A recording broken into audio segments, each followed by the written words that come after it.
ઘણી વાર કીધું છે મેં, મોટા ભાગના સમાજમાં છે ને બુદ્ધિજીવીઓ હોય. બુદ્ધિજીવી એટલે બુદ્ધિથી આજીવિકા રળનારા. પછી ઘણા બુદ્ધિમાન હોય છે. બુદ્ધિમાન એટલે જેને બુદ્ધિનો અભિમાન હોય એવો. પછી બુદ્ધિશાળી હોય છે એટલે જેનામાં બુદ્ધિ છે એવો. અને બુદ્ધિનિષ્ઠ એટલે જેને પોતાની બુદ્ધિમાં નિષ્ઠા છે એવો માનવી. ઉદાહરણ રૂપે અર્જુન જે રહ્યો ને એ બુદ્ધિનિષ્ઠ છે. દુર્યોધન છે ને એ બુદ્ધિમાન છે, એને બુદ્ધિનું અભિમાન એવો છે. એટલે એ કહે છે જાનામી ધર્મ નચમે પ્રવૃત્તિ, જાનામી અધર્મ નચમે નિવૃત્તિ. ધર્મ શું છે એ મને ખબર છે પણ હું આચરવાનો નથી. અધર્મ શું છે એ મને ખબર છે પણ એ હું છોડવાનું નથી. જો એ આટલી તો સમજણ છે એનામાં બુદ્ધિ.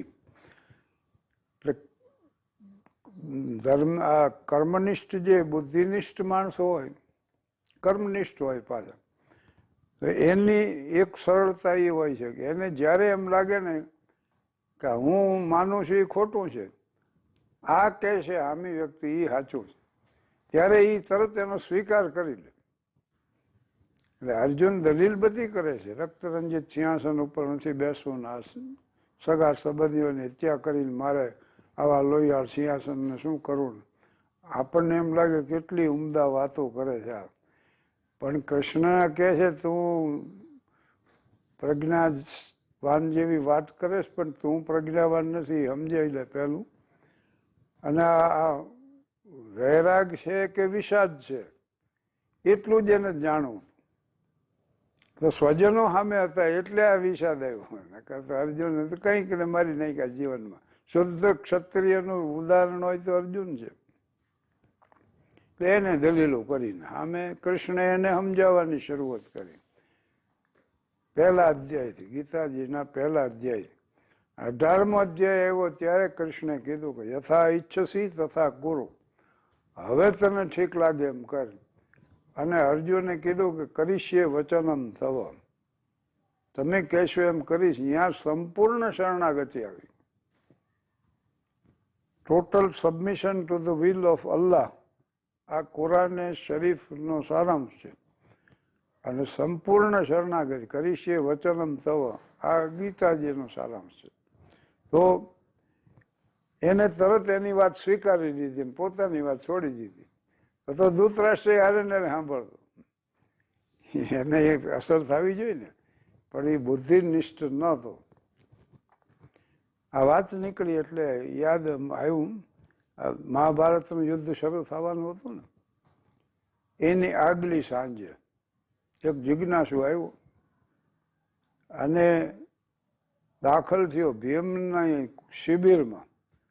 તો ભીમ ઘસઘસાટ ઉઠતો હતો એટલે ઓણે ભીમને ઉઠાડ્યો અને પૂછ્યું કે કાલે આવું મોટું યુદ્ધ થવાનું છે ને અત્યારે સૂતા છો તમે? તો ભીમ કે કાલ છે ને સવારમાં, આ અત્યારે શું છે એમ કરીને સુઈ ગયો. પાછો કૃષ્ણની શિબિરમાં ગયા ને કૃષ્ણને ઉઠાડ્યા. એ સૂતા હતા, ઘસઘસાટ સૂતા. અરે પણ કે કાલ આવું યુદ્ધ છે ને આપ સૂતા છો? તો કે કાલ છે ને. એક અર્જુનની શિબિરમાં દાખલ થયો તો એ જાગતો બેઠો. તો મને કીધું તમે સોઈ નથી શકતા, હું ક્યાંથી હોઈ શકું? તો અર્જુન છે ને વિચારવાનું હોય. જો તમે વિચારવાન હો ને તો તમે દુઃખી જો. 3 દીકરા હોય એમાંથી એક દીકરો જો વિચારવાનો હોય તો એને ચિંતા હોય કે પિતા બીમાર છે, બેનના લગ્ન કરવાના છે, ભાઈ ભણે છે કોલેજમાં, ઘર આખાનો ખર્ચ છે, તો એ વિચારવાના ચિંતા હોય. બાકી તે જ તમાકુ પાન ગલોફે ચડાવીને ફિલ્મની લાઈનમાં ઊભો હોય, કમીશ પાછું કોકને દીધું હોય, અંડરવેર વરાણીયા, ધક્કા મૂકીને ફાટી બાટી ન જાય. તો એને કાંઈ ન હોય. સવારના પોરમાં જેના જામીન ગોતવા જવું પડે ને એને ન હોય આવી ચિંતા. તો વિચારવાનો રહ્યા ને એ દુઃખી જ હોય છે. આ એક વિદ્વાને આવું કથન કીધું તો આ તો વિદ્વાનોની વાત છે. તો બીજાએ કીધું કે તો પછી વિચારવાનું દુઃખી થવા જ જન્મમાં છે. એટલે કે ના, એવું કાંઈ નથી. ઉત્તમ પ્રકારનું સંગીત રજૂ થતું હોય, જય જયવંતી ને કાલિંગડો ને બિહાગ ને ભૈરવી ને વાગેશ્વરી ને પીલું ને આવા રાગ રાગણી થતા હોય ને, એ વિચારવાનો એનો આનંદ માણી શકે.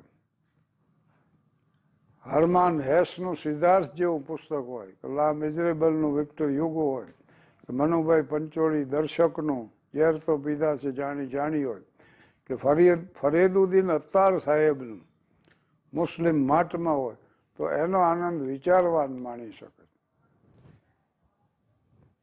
એ પછી ઉત્તમ પ્રકારના શિલ્પ હોય, પાયેટાનું શિલ્પ છે રોમમાં, માતા મેરીને મૃતદેહ જ્યારે સુપર્દ કરવામાં આવ્યો ને ત્યારે માઇકેલ એન્જેલોએ એક શિલ્પ બનાવ્યું, પાયેટા એનું નામ છે, સોરો ઇન સ્ટોન.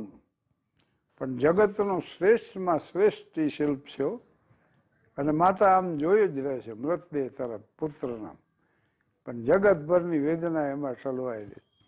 એનો આનંદ છે ને એ વિચારવાન જ માણી શકે. લિયોનાર્દો દ વિન્સીનું મોનાલિસા ચિત્ર છે, લુવ્રમાં રાખવામાં આવ્યું છે, આમ બુલેટ પ્રૂફ કાચમાં. હું ખાસ જોવા ગયો હતો. 3 લોહી 14, 15, 16 ના મહેલો જે રહ્યા ને એવડે શિલ્પ ને ચિત્રો ને કલાત્મક નમૂનાઓ ભેગા કરતા જ ગયા, એવડું મોટું જબરજસ્ત. પછી મોનાલિસા વિંગ, મેં કીધું મને કે શું જોવું છે તમારે? મોનાલિસા જોવું. પછી ત્યાં હું દાખલ થઈને જોઈ આવ્યો. લાસ્ટ સપર છે એનું ચિત્ર. તો આવા ઉત્તમ ચિત્રો, ઉત્તમ શિલ્પો, ઉત્તમ કાવ્યો જો હોય, હેતુ હતા હાલ્યા ગયા ને ઘાયલ ઘરમાં રહ્યા, સાજણ તમારી શેરીએ અમે ગળીને ખાતર થયા. તો એનો આનંદ બુદ્ધિમાન માણી શકે, વિચારવાન માણી શકે. અર્જુન વિચારવાન હતો, ભીમ વિચારહીન હતો. વિચારહીન એટલે મૂર્ખના અર્થમાં નથી આ વાત. જ્યારે જે પ્રસંગ આવે ત્યારે જ એના વિચાર કરો. 1 મહિના પછી મારે મુંબઈ જવાનું છે પ્રોગ્રામ દેવા, તો એના અત્યારથી વિચાર ન હોય. ઠીક છે રિઝર્વેશન કે આ તે હું તમે કરાવી લ્યો, પણ હવે રોજ ઉઠીને આ મહિના પછી આમ થાય છે એમ નહીં.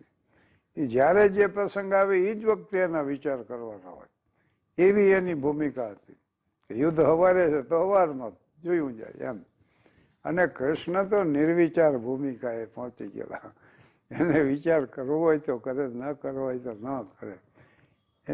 નિર્વિચારની શ્રેષ્ઠ ભૂમિકા. વિચારવાન, વિચારહીન, નિર્વિચાર. આપણી માનવ માત્રની દુઃખનું કારણ શું છે ખબર છે? કે વિચારવાન છે. વિચારીને થઈ નથી શકતા, નિર્વિચાર સુધી પહોંચી નથી શકતા. આ દુઃખનું કારણ છે. બુદ્ધે તો ગણાયું છે કે dissatisfaction with what you have and desire for what you have not is the cause of your suffering. તમારા જે છે એની અવગણના અને જે નથી એની ઝંખના, એ દુઃખનું મૂળ છે. આપણી વાત તો એ હતી કે વાણી, વિચાર અને વર્તન, એ ત્રણેયમાં એક સૂત્રતા જ્યારે આવે ત્યારે એમાં જીવનની સાર્થકતા સર્જાય છે. અને એ એની જગ્યાએ વ્યક્ત થાય ને એ મોટામાં મોટી કળા છે, મોટામાં મોટી સમજણ છે. અને આની જેના દ્વારા અભિવ્યક્તિ થાય ને એ જ ઉત્તમ કલાકાર છે. આભાર.